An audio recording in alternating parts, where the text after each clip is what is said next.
What's up, investors? It's the Russian dude. Since August 6th, when Ukrainian forces broke into Kursk, the region has been a state of constant internal conflict that first and foremost has affected the lives of its own residents. The ongoing hostilities, coupled with harsh weather conditions, have left many homeless and desperate, igniting protests and highlighting systemic challenges within the government's response mechanisms.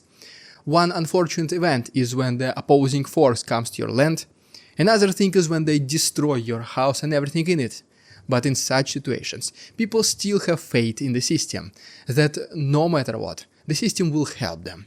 Before the incursion, the people of Kursk, just like many other regular Russians, were convinced that the regime of Putin will never forget about them and help to their best ability. They might not buy them a whole new house. This privilege is only reserved to the most newsworthy cases. But at least they hoped that the system will provide them with the basic necessities during this hard period, such as at least temporarily living, food, clothes and toys for kids. Well, apparently, even this was too much to ask. As the events in Kursk region unfolded, its residents were left completely alone. All the promises of support from the government were ignored, and the situation in Kursk was non-existent in the Russian state media. Like nothing ever happened. The regime of Putin took the very last immaterial thing that every person has, which is faith and hope. This truly made the situation for the residents of Kursk hopeless. And when they had nothing else to lose, they did go on the streets, started protesting and calling for justice. The propaganda tried to silence them as well, but nevertheless, their voices were heard. The initial incursion by Ukrainian forces into the Kursk region set off a chain of events that rapidly destabilized the area. Villages have changed hands multiple times, creating the condition of an unpredictable battlefield. One day you are side by side with the defenders. The very next day you see advancing troops of the enemy forces. But what makes this situation completely horrible for the peaceful people is that no matter which troops you are in your backyard, Russians or Ukrainians, it will be their homes that will be destroyed and lives that will be put in danger. As early November brought sub-zero temperatures, the dire situation for those left homeless became much worse.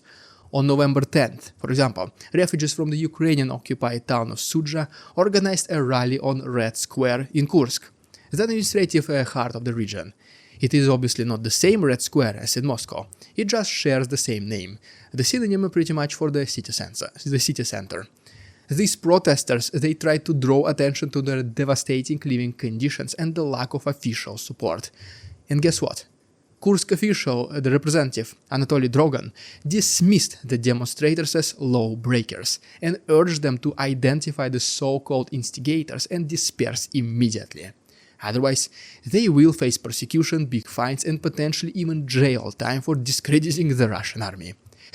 After all, there is no war going on between Russia and Ukraine, it is only a so-called special military operation, and in Kursk region specifically, it is called counter-terroristic operation. Just a slight change of two words, which makes the bureaucratic machine to completely ignore all the legal claims from the residents of this region. But more about this also very worthy topic a little bit later. The protesters, however, stood their ground. One woman said, "We don't care if we have to freeze here, we have no place we call home anyway."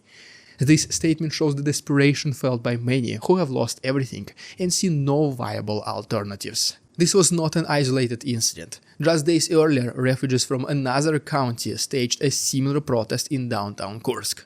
Entire streets in their home areas have been destroyed, yet authorities refuse to acknowledge these regions as war zones. Once again, there are no official combat activities on the territory of Russia, even today. Only it happens in Ukraine. As a result, the displaced residents were denied access to temporary shelters, which in some cases were nothing more than just school gyms or outdoor tents. Even simple beds placed inside empty concert halls were not designated to these people. They speak too much, they complain a lot. These beds were allocated to more cooperative citizens, which later can talk to the camera and say how grateful they are for the support by the government of Russia, and they are eternally grateful for such a wonderful and caring president as Putin. Guys, you see the difference, right? The protests highlight a deeper issue. The bureaucratic machine seems ill-equipped, unprepared, or even unwilling to protect the necessary support to those affected by the conflict. There is an obvious pattern of officials employing technicalities to deny rightful compensation and aid. For example, during the 2020 pandemic, some authorities meticulously calculated the hours and even the minutes doctors and first responders spent in intensive care units, in order to avoid paying them the bonuses they were promised. Imagine, in almost every country around the world, nurses, doctors, and first responders in general, they were praised during these times. There were parades in their honor. People were giving them standing ovations during sporting events, because they were literally risking their lives trying to help people, fighting against the unfamiliar and doing it 16 hours per day, 7 days per week, or even more. In Russia, the regime of Putin found every single excuse to rob even these people from their microscopic rewards for their sacrifices. The doctors had to provide paperwork, even show camera footage to justify that they indeed were working and saving lives. All of that for bonuses like $50, $100.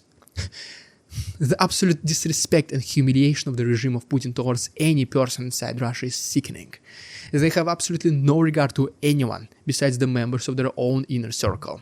And even they are ready to ambush each other when convenient opportunity presents itself. But so yeah, now back to Kursk region, where out of 472 homes reportedly destroyed, only 191 have been officially recognized as fully destroyed. The criteria for this classification remains extremely vague, leaving many not qualified for assistance. There were cases when a home was indeed fully destroyed, but its foundation and walls were still standing. And guess what? According to the Russian bureaucratic machine, this house, or better say walls, are considered repairable, therefore not eligible for the financial assistance from the government. They basically said, stop complaining, go to a hardware store like, I know, Russian Home Depot or something, buy cement, get some workers and repair your home yourself. Instead of wasting time complaining, saying that you got nowhere to live, you better start working. The sooner you finish, the sooner you'll have a roof over your head. How about that attitude of the authorities towards their own people? Can you imagine yourself in their shoes? What will you do? Or most importantly, how will you feel? So no wonder there was a growing feeling of frustration and distrust among the affected populations. The refugees also face unjustified difficulties in securing alternative housing. The sudden influx of displaced people has inflated rental prices, and many landlords are unwilling to rent to families with children or pets, even if they can afford the increased costs. And then there is another bureaucratic catch of Putin's own making. Like mentioned previously, there is no official war going between Russia and Ukraine. Never been this way. It is only a special military operation. That's why when this so-called special military operation came to the Russian territory, it suddenly turned into a counter-terroristic operation. That's why all the payments to volunteers, fighters, contract soldiers, and especially the regular people were completely nullified.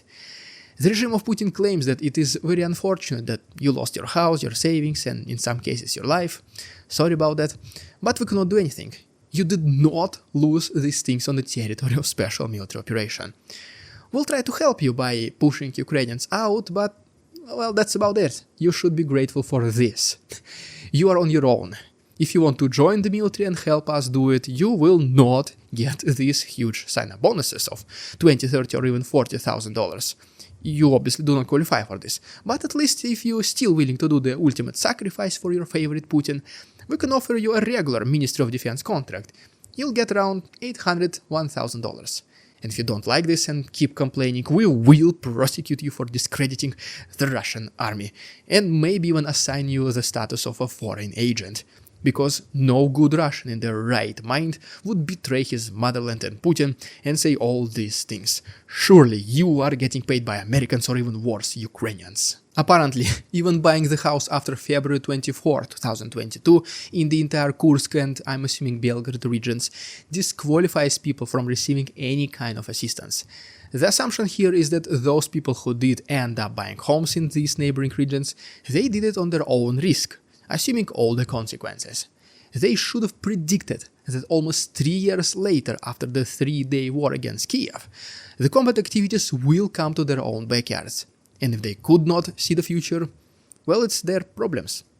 They will not receive any form of financial assistance, none. It's the law.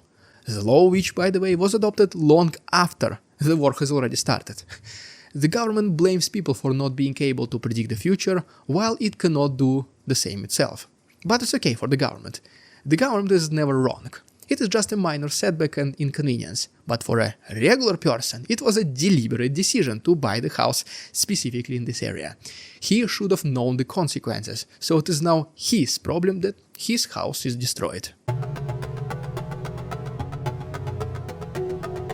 The government's handling of the situation has been met with criticism and has in some cases made the tensions even worse. While some officials have engaged in dialogue with the protesters, the responses have often been perceived as dismissive or inadequate. A top local official assured protesters that a strategy would be developed over time to rebuild the affected areas, but offered no immediate solutions. The almost exact quote was the following: "Go home, stop stirring up things, calm down and leave. Everything is under control." Go where, you said? Home? Well, that's actually funny, but yeah. Such vague assurances do little to ease the immediate suffering of those who have lost their homes and livelihoods. The authorities have also taken measures to suppress the protests.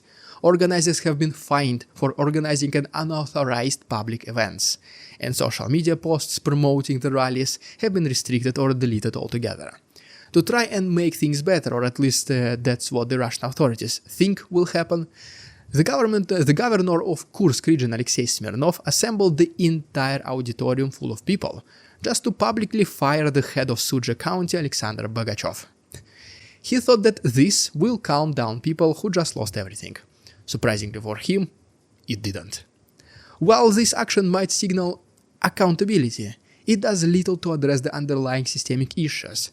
The displacement of thousands continues, and the promised aid remains largely inaccessible due to bureaucratic red tape and impossible eligibility criteria. In light of governmental inertia, civil society organizations have stepped in to provide much-needed assistance. Regular people who lost everything, they still donate as much as they can, even if it is just $1, to pay the fines for those who, according to Putin, discredited the Russian army. People from neighboring cities and regions offer housing for free for a short period of time, just so that the people of Kursk can stand up on their own feet and figure out themselves what to do next. How hard is it to do something similar for the authorities? Apparently it is impossible. They prefer to fight in court for months, just not to pay to the family of 5 who just lost their entire house their promised $1,500. Well, there you have it. Thank you guys so much for watching. Please like this video, subscribe to my channel for more videos like this. If you wish to support my work, there are links down below. Thanks so much for watching. See you tomorrow. We won't succumb to their tricks, the facade they try to sell. Their twisted words and feeble claims on us all they cannot quell. We see through their lies, their feeble attempts to sway. We do not believe